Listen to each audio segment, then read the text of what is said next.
Hi everyone. I just got back from a 2-week shoot with the cartel, illegal immigration traffickers. It's been good. Let's talk about Harry Potter. A few days ago, Harry Potter author J.K. Rowling found herself back in the news for another spicy take on the trans debate, sharing an article about rapists who identify as women on their criminal records.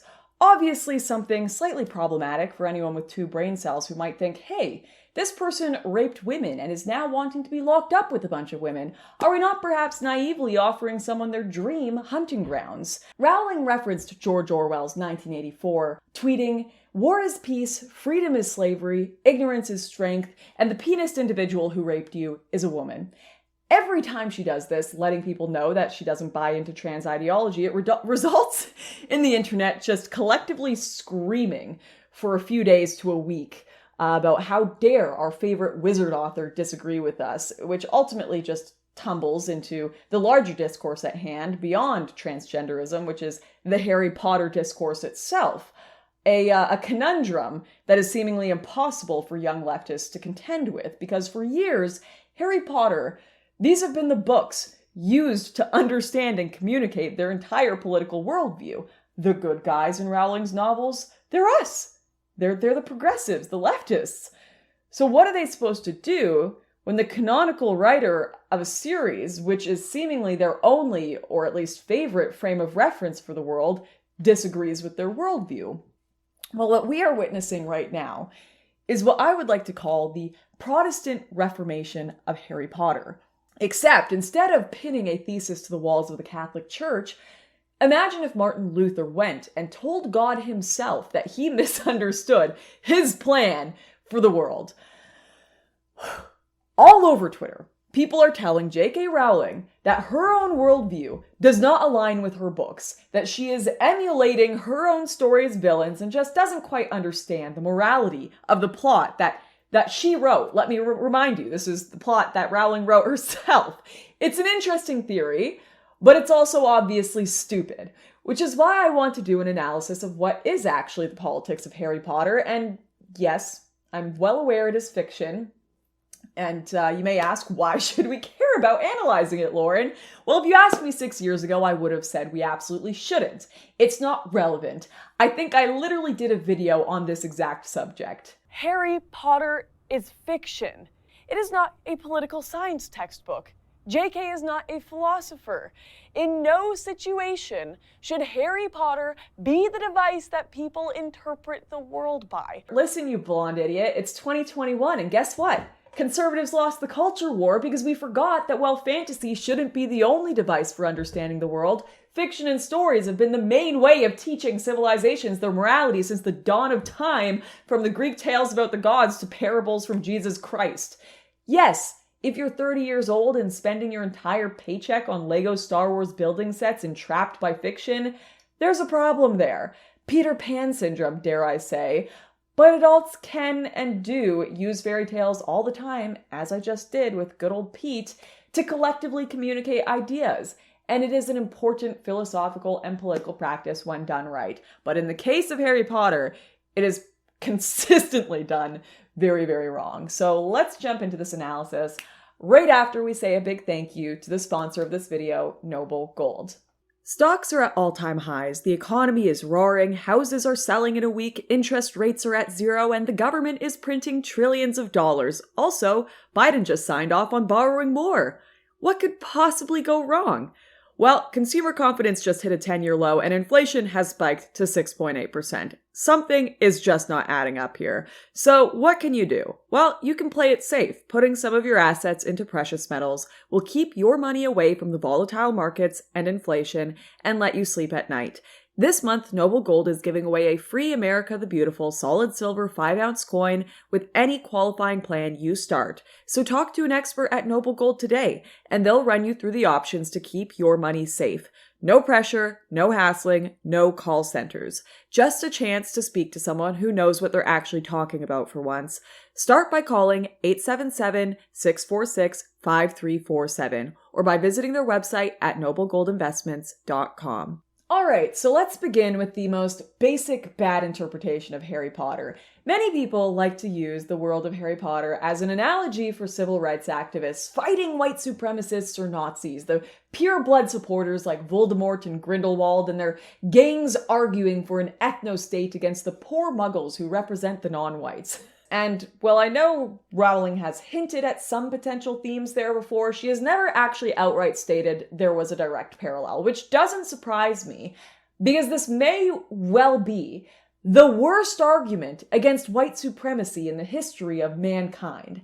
Unlike real-world ideas of racial supremacy, where whatever mental gymnastics the Black Israelites or 4 remaining KKK members have to come up with, have to work within the confines of a world in which we are all bound by the same laws of physics and same essential functions. We all need to sleep, eat, and die.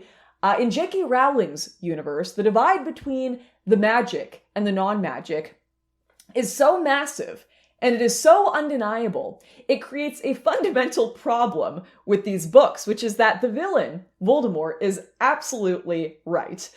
Wizards are 100% the master race. It is just not up for debate.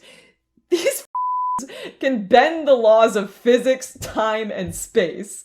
They are so far removed from what a normal human muggle can do or achieve. It is not even funny. They are literal gods by comparison. Muggles suck. I say this as someone who would be a muggle in this universe, so chill out there. I've got the M-word pass, but it's probably worthwhile acknowledging that when you sit there and compare Trump to Voldemort, it's not actually an insult to Trump, it's an insult to Voldemort. And if you go around saying that muggles are representative of people of color, you're essentially saying that white people are so biologically superior beyond other races that they need to live in an entirely separate world for things to work out. This is the leftist version of Harry Potter, not mine, alright? And I suppose this is a concept that even the heroes of Rowling's book uphold because, well, there's just simply no existence of an open borders for Hogwarts supporter in her book. It's just a standard in the wizarding world that muggles and magic need to be kept separate, which makes sense.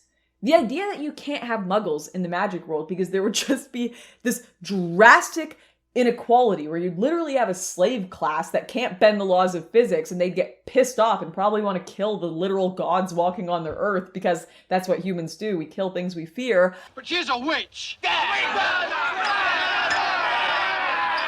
That's a pretty reasonable fear to have. This is why it can be really bad to force your own version of politics or narratives onto books without fully thinking it through, because this is how you end up getting a moral lesson from Harry Potter that equates to all of us at the age of 11 taking DNA tests to see if we get to join Dumbledore's ethno-state. This is not the context of J.K. Rowling's book, and if you want to actually understand Rowling's books, she's left it a lot more open-ended. She has even publicly stated that Draco was not modeled after Nazis. Voldemort has traits of both Stalin and Hitler. He's just a general megalomaniac that she's come up with on her own. And that this is a book that is more of a critique of power abuse in general. You know, she's even stated, you should question authority. You should not assume the establishment or the press tells you the truth. And this is a statement that can apply to any abusive regime. It's really hard to politically pin Rowling, and that's what makes her books great. They stand unique in their own right. Which brings me to the very poorly thought out accusations against her. One of the largely shared insults I saw was that J.K. Rowling was just as bad as her character, Dolores Umbridge. Imagine inventing as reprehensible a character as Professor Umbridge and then deciding to be her forever, said Twitter verified literally who. If you don't recall Professor Umbridge, she was the hallway monitor of the wizarding world, the Karen, so to speak, the perfectly grating depiction of a power-hungry bureaucrat sent from the Ministry of Magic at all times nitpicking to satisfy her own cruelty. Which, while progressives hate her in retrospect, I think they only do so because the movie makes it so damn clear that she's awful, whereas in real life it would be a very different story. Think about it. Professor Umbridge has been sent to get Hogwarts under control, her primary argument being it is a wildly unsafe place where students are not being taught competently, which, I mean, not to give her much credit, but she is kind of correct there. Things at Hogwarts are far worse than I feared. What would a progressive journalist say about a headmaster who constantly had students dying under him, who kept accidentally employing literal undercover Nazis, or the equivalent, i.e. Death Eaters in this leftist analogy, who knowingly hired a man with mental illness that made him try to kill his students, i.e. Remus Lupin, and who was giving 11-year-olds lethal self-defense courses, defense against the dark arts, which may as well have been marksmanship 101 courses with real guns. Oh, and on top of that, defying all of the orders and mandates from government ministries. I've just described hero of the book, Albus Dumbledore, but we've got to be honest.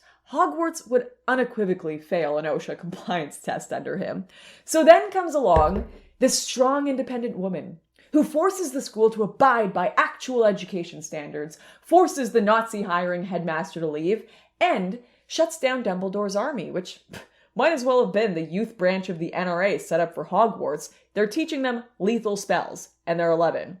Libs would cream their pants. The established press would love her, as they did in Harry Potter. And the only reason that these checkmarks think they wouldn't like her is because in the movies it is spelled out for you like you were 4 years old that she is the baddie, not the goodie. But I digress. Beyond the fact that nearly all of these blue checkmarks would support the real Dolores Umbridge, what does being a nitpicking bureaucrat have to do with questioning transgender ideology? I do not know. I am still trying to answer that one. I can only assume at the most facile level that Rowling's critics have a point in that she sounds mean to them and says things they don't like, so she's similar to the character in the movie who sounded mean and said things they don't like. But obviously, this doesn't provide any tangible argument or comparison, because the issue is, yet again, that Rowling's wizarding world does not apply neatly, if at all, to their left versus right imposing narrative that they've put on it with their political views. Wizards, particularly from Rowling's books, are the most extreme biological essentialists in all of fantasy. You might as well say men are not women and muggles can't go to Hogwarts. Her series only makes sense if the hard biological distinction between wizards and muggles is inarguable and intractable. It should not be a surprise to her detractors, therefore, that she applies the same logic of hard biological determinism to sex and gender, yet it does seem to surprise them. Why? Well, let's just unpack all of our childhoods here for a minute. Us 90s and 2000s kids. All of us grew up identifying with the wizards in Harry Potter. We got a vicarious thrill out of that feeling of being special that Rowling's wizard world provided to those privileged, yes, privileged enough to belong to it. But her books did also show us how people might react when they are forced to confront the fact that they were not special. In the 7th book, while observing Professor Snape's memories, we learn that Harry's Aunt Petunia, a Muggle's muggle, actually wrote to the headmaster of Hogwarts and begged him to let her in after her sister Lily got a Hogwarts letter. The headmaster obviously let her down, because what else could he do? She couldn't do magic, and no amount of schooling could fix that. How much easier would it have been if magic were only a social construct? But it wasn't. In this book, it was real, and Petunia did not have it. And so she spent the rest of her life hating it, despising it, to the point that she subjected her own nephew to horrific abuse in order to ensure that he wouldn't have magic, and therefore wouldn't force her to confront her own feelings of inferiority. And I think people with a visceral hatred towards Rowling need to ask themselves, is their hatred coming from a place of Rowling actually being someone truly evil and awful, or are they just angry that she forces them to confront some uncomfortable truths that she nor they have any control over? The truth that, in her universe, for some people, they will simply never get a Hogwarts letter. And that in our universe, for some, no matter how much they want to be born with a different body, their gametes will always disagree. And as I've said before, the world of Harry Potter will never be a perfect translation for the real world or anyone's politics. Not everyone who struggles with gender identity are bitter or angry muggles. They can be really lovely people just trying to find themselves and some comfort in a horribly broken and cold world. But none of us should seek comfort by hurting those incapable of giving it to us, or by preventing others from living honestly with themselves and the world as well, which Rowling is doing by commenting on this news story. And honestly, come on, my leftist friends out there watching this, that want to hear me out, I think we could at least unite on the fact that someone who rapes a woman with their penis might not be all that serious about their gender identity in the first place. So could we at least, unite in not respecting their pronouns? I'm going to put that out there. Ultimately, the point of this video, though, is that people don't think very hard about their Harry Potter analogies, and it makes them look like idiots. And I can't imagine having the audacity and the lack of cultural context to only be able to insult an author by misinterpreting her own canonical work. So I'll leave it there. A big thanks to Voldemort for this video, because I just know my defense of wizard supremacy is going to get great reception. There's going to be absolutely no misinterpretations of this video whatsoever, so be sure to go get mad in the comments section, like this video, share it, and a big thanks to my Subscribe Star members and all the people that hate my cultural rants but listen to this anyways. Don't worry, I got you, boo. More on the groundwork for my shoot across the border. Hopefully it'll be edited in the next month. We'll get there. Have a good Christmas, and I will see you all next time.